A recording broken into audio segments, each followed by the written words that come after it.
Hello YouTube family, કેમ છો? મજામાં જશો તો આજનો વ્લોગ છે દ્વારકાનો. તો દ્વારકા જવાનું છે અને ફૂલ મોજ મજા માણવાની છે. અને અખંડ મોજ કેને કહેવાય ને, એ આજે તમે વ્લોગમાં જોશો આગળ. તો વ્લોગમાં બન્યા રહેજો, ફૂલ બાકાજીકી બોલાવાની છે. જય દ્વારકાધીશ. ભાઈ, તમે કેટલા સમયથી સેવા ભાવી કાર્ય કરી રહ્યા છો? આપણે જય દ્વારકાધીશ 5-6 વર્ષથી આવી અને આમ નામ ભગવાન દ્વારકાધીશ આવી દર વર્ષે ચડતી ગળા રાખીને દર વર્ષે આવા પ્રોગ્રામ કરાવે. આનાથી વિશેષ તો જય ઠાકર, જય દ્વારકાધીશ, જય ઠાકર, જય દ્વારકાધીશ. તો સેવાભાવી કાર્ય આપણે છેલ્લા 5 વર્ષથી આ ગ્રુપના મેમ્બરો કરી રહ્યા છે. તમે જોઈ રહ્યા છો આપણા આખા ગ્રુપનો પૂરતો સાથ સહકાર એ આમનો. હા, બરોબર. દ્વારકાધીશ, જય દ્વારકાધીશ. કિશનભાઈ બેઠા છે. કિશનભાઈ, શું કહેશો? જય દ્વારકાધીશ. તો કેવું રહ્યું આજનો સફર તમારે? જમાવટ જોઈને તમારું નામ જણાવો. મોટા ભાઈ, જય ઠાકર. જય ઠાકર, જય ઠાકર.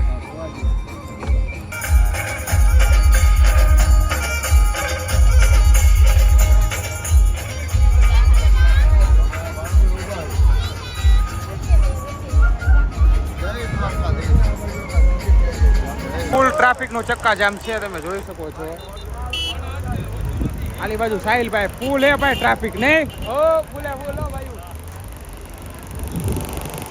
જોઈ લ્યો ટ્રાફિક. તો લોકમાં બની રહેજો. ચાલો મળીએ આગળ. કેમ્પના કાર્યકર્તાએ યોગ્ય રીતે સેવા પૂરી પાડી છે. તો તમે લોકો જોઈ રહ્યા છો પદયાત્રીઓ કઈ રીતે આરામ કરી રહ્યા છે. તમને કમ્ફર્ટેબલ રહે ને એ રીતે યોગ્ય રીતે સેવા પૂરી પાડી છે. તો આલી બાજુ ભોજનાલય છે, તમે જોઈ શકો છો.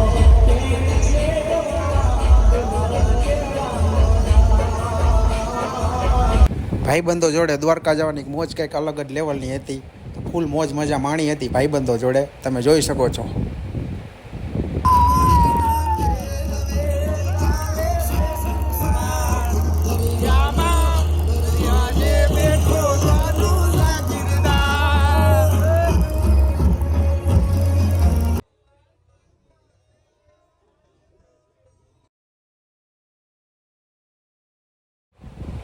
સેવા કરવાનો આનંદ કંઈક અલગ જ હતો ભાઈ.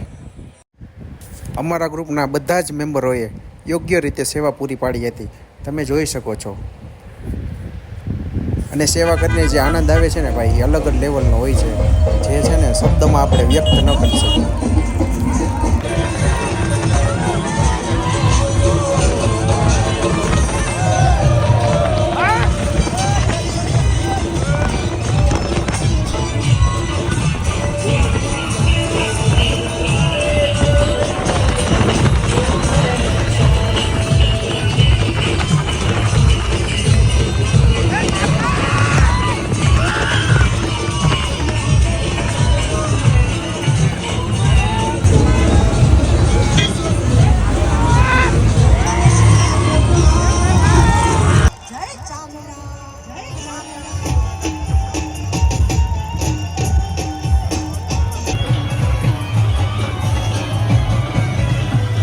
તમે જોઈ રહ્યા છો ફૂલન મોજ, અખંડ મોજ.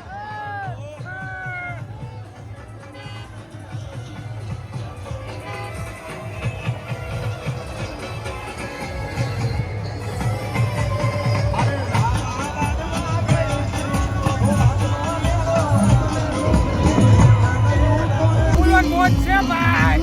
પહોંચી ગયા છે દ્વારકા ફૂલ મોજમાં. જય દ્વારકાધીશ. દ્વારકા પહોંચી રહ્યા છે. તમે જોઈ રહ્યા છો પબ્લિક ભીડ કેટલી છે. ભારી માત્રામાં 17 જણો આવી રહ્યા છે, જોઈ શકો છો. એક આવો છે ઓલ ઓવર દ્વારકાનો લુક, તમે નિહાળી શકો છો.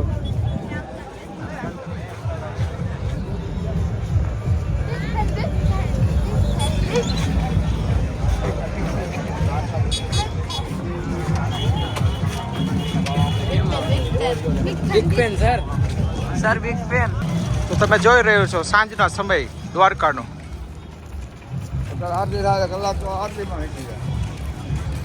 ઓલ ઓવર આવું એવું છે કંઈક સાંજનું, તમે જોઈ શકો છો, નિહાળી શકો છો. 10 કલાકની સેવા કર્યા બાદ અમે લોકો પહોંચી ગયા દ્વારકા અને યોગ્ય રીતે દ્વારકાધીશના દર્શન કર્યા. તમે લોકો જોઈ રહ્યા છો કેટલું પબ્લિક આવી રહ્યું છે દ્વારકા. આલી બાજુ ગોમતી ઘાટ તમે જોઈ રહ્યા છો. જોઈ શકો છો બધાએ છે ને શોર્ટકટ લીધું છે અને વાડીની અંદર ફસાઈ ગયા છે. પાછળ એક ભાઈએ હેલ્પ કરી છે ખેતરમાં પાર્કિંગ કરવાની. તમે બધા જોઈ રહ્યા છો પાર્કિંગ ગાડીનું થઈ રહ્યું છે. હજી બાકી છે ને. કેટલા વાગશે રાતના અંદાજિત? રાતના 1:30-2 તો વાગી જશે. આ કેના જેવું થયું કઈ નક્કી જ ન થયું હે? 4 વાગે ચણાવ પડવા જેવું થયું ભાઈ. એક વાર બધા નીકળી ગયા. ન હોય. હું કામ નો જાવ સમજતા નહોતા યાર. આપણી આગળ ગાડી કેટલી હતી? એ 4. આપણે 5 હા આપણી હોય જ બધે એટલે એને આવું શોર્ટકટ તો લેવાનું જ નહીં સમજાય. Thanks for watching my YouTube channel. મોબાઈલમાં કંઈક પ્રોબ્લેમ હોવાથી આગળની ક્લિપ હું મૂકી નથી શક્યો એ બદલ સોરી. જય દ્વારકાધીશ.